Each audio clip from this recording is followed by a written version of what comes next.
سرخط مهمترین خبرها: در تاجیکستان برای پیشگیری از زورآوری در عائله نهاد نفت تأسیس دادند.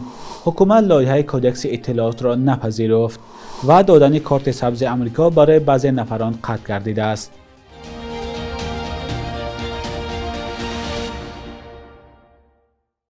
درود بینندگان عزیز، امروز 27 مارس است و با تازه ترین خبرهای تاجیکستان و جهان در خدمت شما هستیم. در تاجیکستان شورای بین اداروی عاید به پیشگیری زورآوری در عائله تشکیل شده است. قرار حکومت آخر ماه فوریه صادر شده. رادیوی آزادی 27 مارس با نسخه آن شناس شد. بر اساس دستور حکومت وظیفه این شورا هماهنگ ساختن کار اداره‌های دولتی در مسئله پیشگیری زورآوری در عائله است. تهیه سمت‌های اساسی سیاست دولت در بخش پیشگیری از خشونت در عائله، گذراندن مانیتورینگ و ارزیابی حالت جبر دیدگان از وظیفه‌های دیگر این شورا بوده است. معاون نخست وزیر تاجیکستان رئیس شورای پیشگیری زورآوری از در عائله بوده. معاونان وزیران و معاونان رئیسان ولایت‌ها اعضای آن میباشند. در قرار حکومت آمده است که اعضای جامعه شهروندی هم به جلسه‌های شورا دعوت شده پیشنهادهایشان در مسئله پیشگیری از خشونت خانوادگی شنیده می شود، اما نمایندگان جامعه شهروندی به عضویت شورا شامل نشدند. زورآوری در عائله یک از مسائل‌های نگران کننده حامیان حقوق در تاجیکستان است. مأموریت دونالد ترامپ دادن کارت سبز آمریکا یا گرین کارت را برای بعضی گروه شخصان قطع کردند. شبکه CBS نیوز با تکیه به منابعش نوشته است افرادی که در آمریکا مقام پناهندگی گرفتند درخواستشان برای گرفتن کارت سبز بررسی نمی شود. به قول منبع اینها کسانی هستند که پیشتر به مقامات آمریکا ثابت کرده بودند که در وطنشان تحت تعقیب هستند. بر اساس دستور نو اداره مهاجرت آمریکا دادن کارت سبز یا حق اقامت دائمی در آمریکا برای گریزها منع است. دپارتمان امنیت ملی ایالات متحده هم اعلام کرده است که با دلایل امنیتی بررسی بعضی درخواست‌ها برای گرفتن کارت سبز را بازداشته است. دونالد ترامپ رئیس جمهور آمریکا بارها از برنامه گرین کارت انتقاد کرده مسئله بیکار کردن آن را برداشته است. کارت سبز یک از راه‌های اساسی مهاجرت به آمریکا است. هزاران نفر از جمله شهروندان تاجیکستان تلاش میکنند با دریافت این کارت حق زندگی در آمریکا را به دست آورند. ایالات متحده هر سال توسط کارت سبز برای 55,000 نفر در سراسر دنیا امکان دریافت حق اقامت و کار در این کشور فراهم می‌آورد.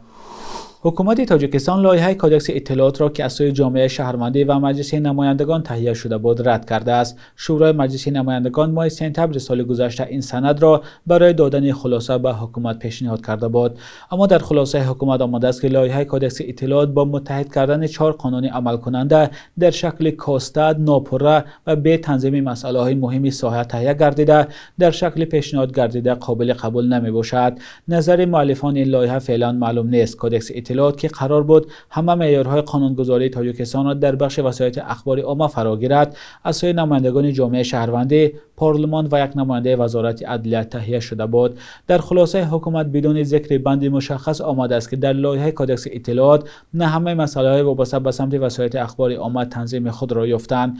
اراده دیگر حکومت این بود است که در سند حفظ اطلاعات در اینترنت پیش بینی نگردیده است. نمایندگان جامعه شهروندی تاجیکستان پیشتر گفته بودند تهیه کدکس اطلاعات برای تنظیم خوبتری کاری رسانه‌ها در کشور ضروری است.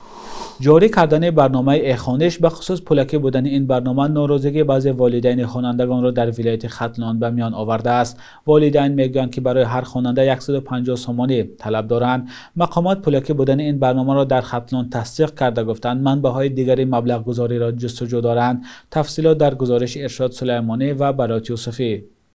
یک خونیش برنامه برای همگیری والدین با مکتب، نظارت حضور و صفت دانش مکتب خوانان در ولایت ختلان راه اندازی شده است. اما پولکی بودن برنامه در این ولایت شکایتی برخی والدین را به بار آورده است. نه هر خواننده به 150 سومانی مجبور کرده است که شما باید بسپارید، ما وایفای بزنیم دیگه نرمه کنیم 20 میلیون داریم. یک تلفن ترانسفر تا تلفن میتونید مایل ما و واتساپ دیگه شاید ترانسفر کسی جذب بزنه میشه واقعا. وزیر معارف تاجیکستان در نشست اخیر خبری نهادش پولکی بودن برنامه یک خونیش در ولایت ختلان را تصدیق کرد، اما گفت این پول برای پیوستن خواننده به برنامه در طول مدتی تحصیل است. در حقیقت در ولایت ختلان برنامه یک خونیش دارد. در یک خونیش در مدتی با فکرم اگر خطا نکنم 11 سال تحصیل، هر سال به اندازه 11 سال 13 سومون یک سالش. این همون 130 سومونی که شما زیر گفتین 150 سومون، این در مدت 11 سال تحصیل در بر میگیرد. یک ماه نیست. 11 سال تحصیل است، همین قدر است. роҳандозии барномаи як хониш дар мактабҳои вилояти хатлон бо қарори раиси ин вилоят таъид шуда, барои он се манбаи маблағгузорӣ пешбинӣ шудааст: мақомоти иҷроияи маҳаллӣ, соҳибкорон ва шарикони рушд ва волидайни хонандагон. ин 153 маҷбурӣ нест. бо дар баробари ин 3 нафар, зиёда аз 3 нафар бошад, озоданд. оилаҳои камбизоат озоданд. оилаҳои маъюбу беморӣ доранд озоданд. як хониш барномаи иттилоотии бахши маориф аст, ки аз сӯи Созмони ҷамъиятии ҷуръат сохта шудааст.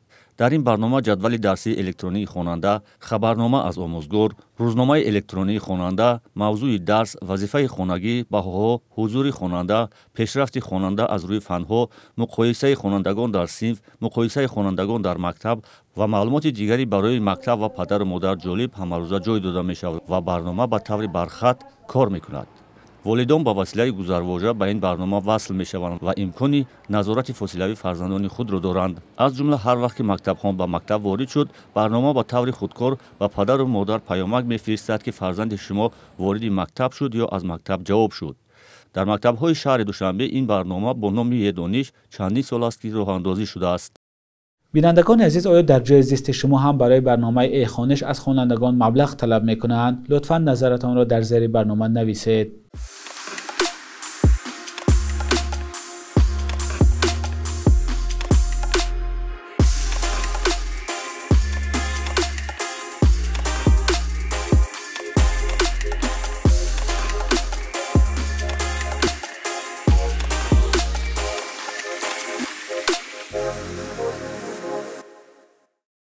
دادگاه نظامی در روستای لبیدان در روسیه 23 شهروند اوکراین را از 13 تا 23 سال زندان محکوم کرد. این افراد در گروه آزاد در اوکراین خدمت می‌کردند. دادرس همه آنها را به غصب حکومت بازار و تشکیل فعالیت سازمانی تروریستی گناهکار دانسته است. 11 نفر همچنین به آموختن فعالیت‌های تروریستی متهم شدند. این پرونده در اول 24 کس را در بر می‌گرفت. الکساندر ایشچنکو که در گروه آزاد راننده بود، در ماه ایول سال 2024 در بازداشتگاه روسیه درگذشت. دو نظامی دیگر دیوید کاساتسکین و دیمیتری لابینسکی در چارچوب تبادل اسیران پیش از آغاز مرافعه به اوکراین برگشتند. دیرتر اوکراین باز 9 زن را عوض کرد. بخش یک روز تاریخ است که مهمترین تحولات تاریخی در روز 27 مارس را فرا می‌گیرد.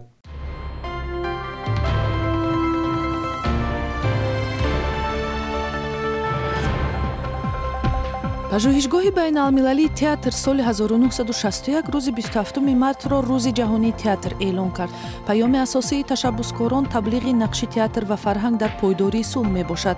дар тоҷикистон ки даҳо театри касбӣ дорад, талошҳои парокандаи таъсиси театрҳои гуногун жанр ва навпардозро сензура, сиёсатзадагӣ ва табу дар интихоби мавзӯъ ноком гардонида, коҳиши сатҳи фарҳангии ҷомеа, камбуди шадиди маблағгузорӣ ва бетаваҷҷӯҳии омма ба театр нақшу таъсири онро ба маротиб камранг кардааст.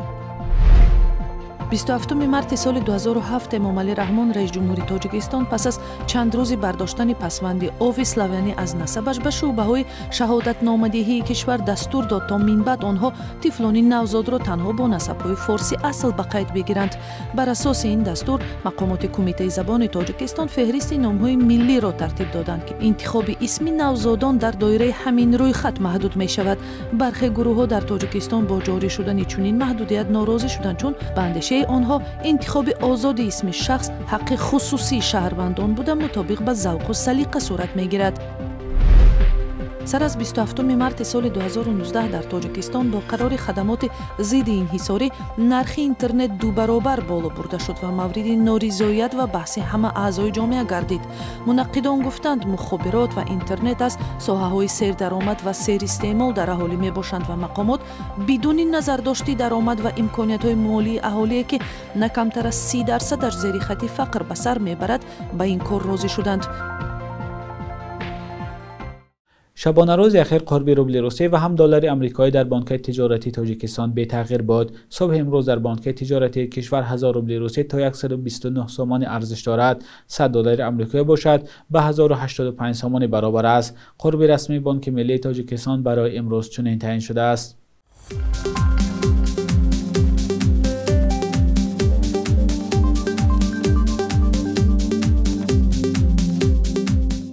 بینندگان عزیز، مهلت جوداشته برای برنامه نوید به انجام رسید. تشکر که با برنامه‌های رادیوی آزادی هستید. خدا نگهدارتان.